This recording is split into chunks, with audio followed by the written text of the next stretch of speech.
Many Charlestonians knew Angie Mizzell as one of the top television journalists in Charleston television history. And these days, she's an active blogger, a stay-at-home mom, and oh, by the way, she's writing a memoir. I had a chance to talk with her for this edition of Quintin's Close-Ups. Well, Angie, you know, the last time I actually saw you was when I crossed the finish line at the 2011 Coop River Bridge Run. And I was so sweaty and tired. And I saw you and Neil, shooting a special for Fox 24. And you guys actually got me to do a soundbite for you. I know, and it was so good to see you that day. I have known you since, I believe you were in middle school or high school. That's true. And I was a reporter and then an anchor for Channel 5. And anytime I was doing a live shot downtown, there you were. Yes. But what has always been so wonderful about you to me is that you had this passion for this career even before you got out of high school. That's true. And you have earned all of our respect, Thank even you. when you were, a child. Yes. Because of that drive. So it was always nice to see you and to have you interviewing me now on your own YouTube show. It's just really an amazing thing for me to experience, so thanks. Thank you, I appreciate this. And something in the television news business we actually call is a developing story. You're actually writing a memoir. I am. And that is a developing story of my life. I'm writing a book about the story around my decision to leave my career as a television journalist. That was a huge decision for me. So that's one story of just my career, but running parallel was a very personal story about what was happening in my life at that time. And that's what I love about memoir. It's a true story. Yes. And it kind of gives you a little bit more perspective, a slice of somebody's life. Yes, indeed. And I'm hoping that the story will, have a universal quality to it, that people who are going through transition or who set out on a path and then realize maybe it's not exactly what they want to do anymore, they might feel inspired by it. Yeah. And it will sell great books and you'll carry a great message. I hope so. I mean, that's why I'm doing it ultimately. I love to write. I've always loved to tell stories. Having the privilege and opportunity to tell my own story is exactly that. It feels like a privilege and an opportunity to maybe impact others in a different way. Yes, indeed. And in 2008, you became the owner and writer of AngieMizzell.com. I'm wondering, after so many years in television news, is that easier to write for or harder? Well, it's very cool because I get to tell stories on my own terms. So I get to say, this inspires me, or that person inspires me, or this happened to me today, and I want to share this. In first person. Then, and I get to do that, and then my readers sort of let me know just by their engagement if I've made a good editorial choice or not. It's harder though because I really am great at working on a deadline.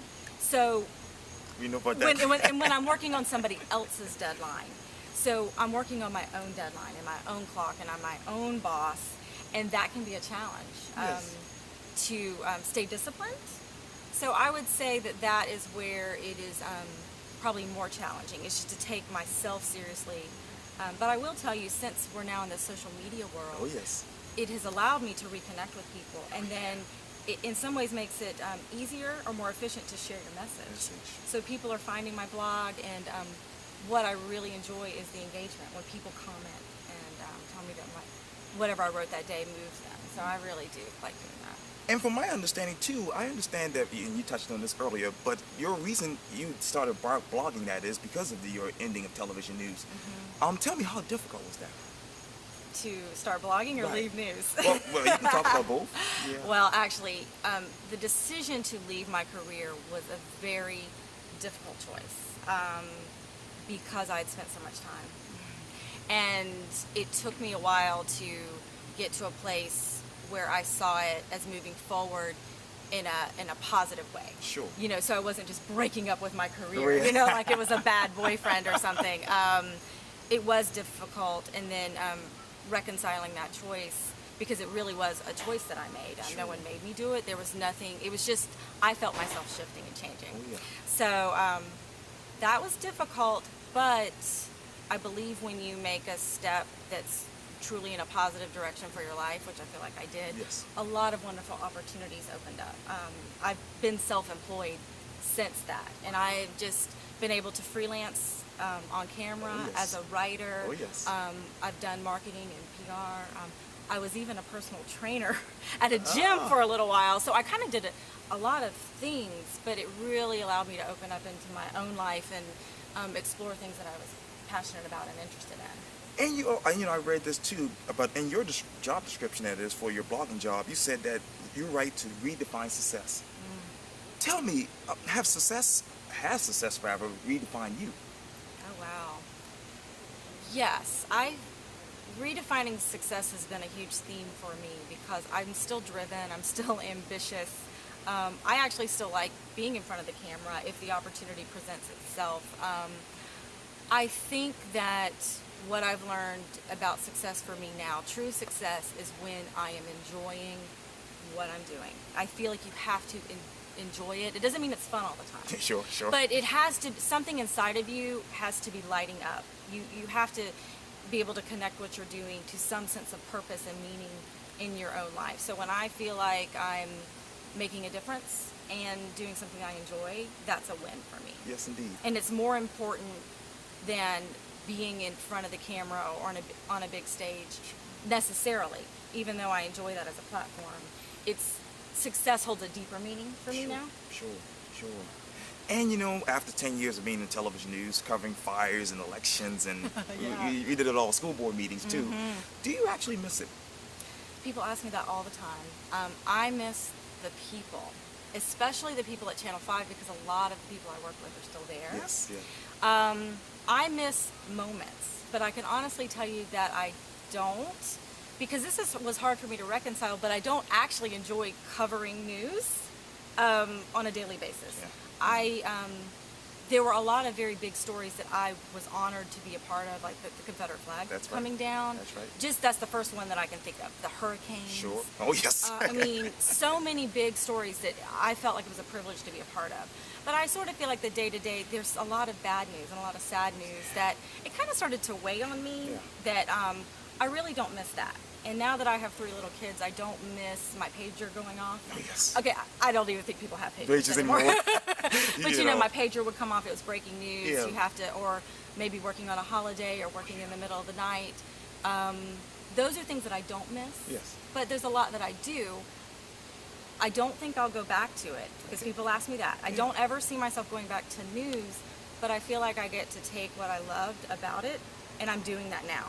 So I took everything I loved from that career, and I'm doing it now on my blog and in my writing, and all the people that I loved are with me in my heart. Yes. And I love it when I run into them. So that is a very long answer to a question that I get a lot, but I appreciate you allowing me to answer it here. And on a personal note, I just hate doing those hard news stories too. That's why I love doing interviews more. Much better. Right? Much better. I want to take you back to Channel 2. Okay. You were a night side investigator there in 2004. Talk to me about the years there. Well, I actually was not at Channel 2 very long. Right. I was at Channel 2 for less than a year, and that was where I decided to move on and get out of news.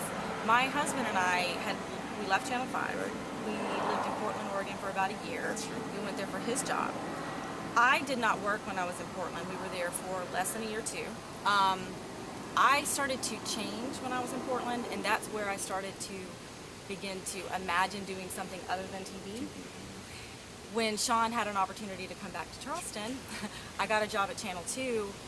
I guess I wasn't completely done. I wanted to see if I really wanted to move on from this career, and I knew pretty early on that I did not, if we were going to live in Charleston, which is home. Yes, it is. I knew that I probably didn't want to do news anymore, and that was hard for me to You would have wanted the best. Thank you. It was hard for me to come to terms with, but once I did, I walked in and very honestly just explained that, and that's sort of how it all ended. Yeah. And it was bittersweet. Yes, indeed. And I'll tell you this moment when I left Channel 2 after I had resigned. Sure. I was driving over the Ravenel Bridge, Right. and my memory's fuzzy. I actually think it was the old bridge. Okay.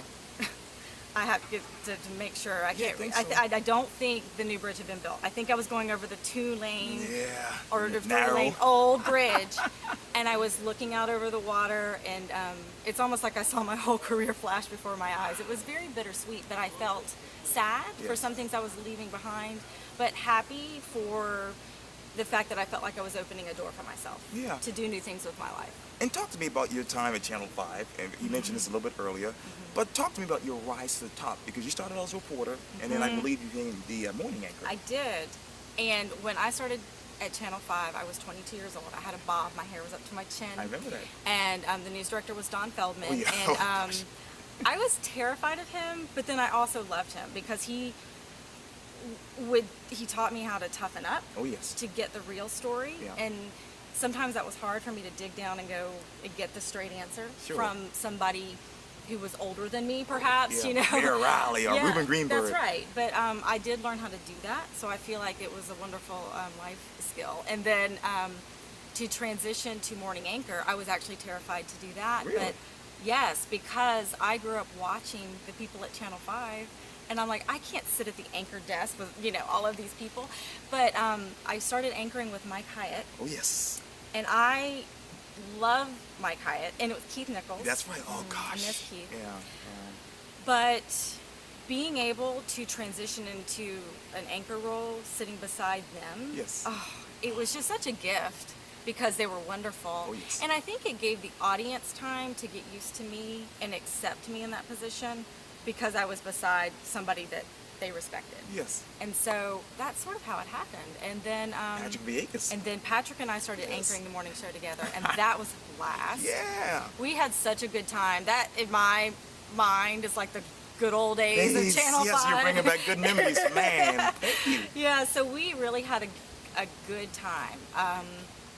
And then, yeah, I mean, that's the hardest thing about that was getting up at 3:30 in the morning, and then sometimes many days staying to do a story for the later, a package for the later newscast, and it would be a really long day. And I think that's when I really started, even though it was a long decision to switching or changing careers, it's when I really started looking at the pace of being a television journalist. Sure. And if it was a lifestyle that I wanted, you know, forever. But that's pretty much how it evolved for me. And even before Channel 5, you were working at a television station that has been through so many changes. WJCL and my beloved Savannah. Oh, yeah. You know, but all of these places, because JCL, back when I was there, so I think it was 1997, when I first arrived, I was like, oh no, what have I done? Right. But it's because some people were shooting their own video. Oh, yeah.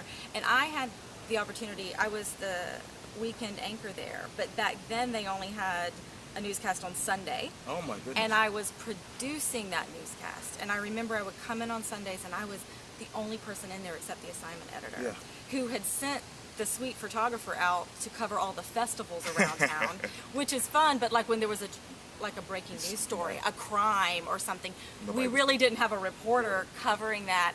But again, another life lesson, because I learned how to take what I had and turn it into a newscast, and so it was good. And I love Savannah. Me too. I like Charleston better. Sorry, but Charleston's home. Charleston's home for me too. Yeah. And I want to go back to Savannah for my birthday in October. 29th. But anyway. Happy birthday. October 15th. Yeah. And even before that, it was really your first job in TV at WOLO in Columbia. Yes. How scary was that? You know, that was actually an interesting and somewhat fun experience for me. So it was WOLO in Columbia. I had just graduated from the University of South Carolina. I had spent the summer waiting tables. Oh, is that right? And then I had interned at WOLO. So finally a position came open for a producer. Yes. I did not know how to produce. I did not aspire to be a producer, but it was a foot in the door. And actually working behind the scenes on a newscast, putting together the 11 o'clock newscast, it really taught me to be a better news writer. It taught me what goes on behind the scenes of a newscast. So when I finally got a chance to be in front of the camera, I feel like I was better equipped because I saw the big picture. Yes. I knew what everyone else had to do to make that newscast happen. So, you know, that was a pretty good experience for me. And speaking of Columbia, you went to the U.S. to the University of South Carolina, as you mentioned. Talk to me about who Angie Mizzell was as a college student. Woo, I was... That's a big question. You know what? I feel like Angie Mizzell as a college student was the beginning version of the person sitting here today, because my freshman year I went to Winthrop University. I thought I wanted to major in elementary education. Really? I changed my major to mass communications, and when I did that, I realized I needed to go to USC because USC is a great program. It was a slow journey of developing confidence. I met my husband there, and that was interesting because we were in the same major. Yes. And yeah, that's what that was. I loved my time at USC. It was actually, so I was only there 3 years because I transferred. Right. And it was 3 years of my life that I was like, oh wow, I don't want this to end. But I think it was because it was my first experience of living on my own. Oh, yeah. Oh. And that was a good experience for me. Yes, indeed. And even before USC, obviously you attended Hannah High School. Yes, love, go Hawks. Yes. I was a cheerleader, so Really? Shake my pom-poms for Hanahan. I love Hanahan. And I'm sure you were like one of the most popular people around on campus. I was in a popular crowd of people. I feel like I always wondered if I truly fit in that bubble, only because I was probably like so many other high school kids. I felt I was really insecure. I wanted to fit in. I wanted to be liked. Oh, yeah, absolutely. And so, but yes, I do feel like I was in a group of people that were very tight-knit, and some of my best friends now I've known since elementary school. That is awesome. Yeah. And you touched on this earlier, but Charleston is home for you. Put on your memory hat and tell me your memories of growing up here. Oh, wow. You know, it's funny that whenever I parked over here at Exchange Street at the end of Waterfront Park, I was like, why don't I come out here more often? It is so beautiful. It is. Without the tourists. Yes. It is beautiful. Folly Beach. Yes. That is the big one for me. And the Battery, playing on the Battery. Swenson's. Now, I don't know if you know Swenson's, but Swenson's was an ice cream shop on the market that got pretty messed up after Hurricane Hugo. Oh, yeah. And I don't remember if they fixed it up after Hugo or what happened, but it's not there anymore. That's it's right. And I don't even know. It was sort of near where Garibaldi's is or was. Oh, they have Low Country Bistro there now and then. Yeah. And I love that because it was an ice cream shop. Yes. And it was great. And those are some of the big ones that pop into my mind. Well, finish these sentences for me. Writing columns is, I should say. An exercise in telling a story in 500 words. Working at MUSC was? Very fun. It was an opportunity to do what I love, which is tell a story in a very stress-free environment. Oh, yes. Running a marketing company was? A learning experience. I wouldn't trade it for the world. Being a mom is? The best thing I've ever done. Macaroni and cheese is? My favorite food in the world. Me too. Whenever I can eat it. Oh, it's got to be like the Southern style, like my mama has to make it. Yes. I like mine baked now. I love that you know that about me. Yeah, I did my research. You did. You're wonderful. You're an amazing reporter, Quintin. Thank you. Dancing is? Dancing? Yeah. The thing that makes me feel alive. Angie Mizzell is? Simply Angie. Well, let's talk about your family and your 3 kids. For those who don't know them, describe them. So Dylan is my oldest, and he is the male version of me, and so I feel sorry for him a little bit. He's very bright and creative and a little bit emotional. That's probably the thing that I see. Blake is my middle child, and he makes me laugh. Really? He's easygoing, and he sort of takes things in stride. And Kate is my daughter, and she is just gonna have a wonderful life, I think, because to be the 3rd child and have 2 older brothers, she already just has. It seems like confidence to me. She seems to have a sure footing, in who she is in the world. I understand that you actually choose a lot of theme songs to really get you through situations. Yes. I know this is tough to do, but can you find a theme song to actually describe your future? Oh my My future. I know it's a song by India Arie because I love India Arie. Yes, she's awesome. I always go back to this song, Strength, Courage, and Wisdom. Yes. It's an older India Arie song, but the part that strength... Sorry, there was a bug there. I know, and I saw one on your eyebrow, Oh. so, and I didn't know if I should say anything, but, you know, it is sort of taped, Yes. live to tape TV, right? Yeah. Strength, Courage, and Wisdom. It's been inside of me all along. Oh, my goodness. Yeah, it's a good song. Yes, indeed. Well, Angie Mizzell, it was so great talking to you. Thank you, Quintin. Thank you for having me. It's an honor. Anytime. All right. Anytime.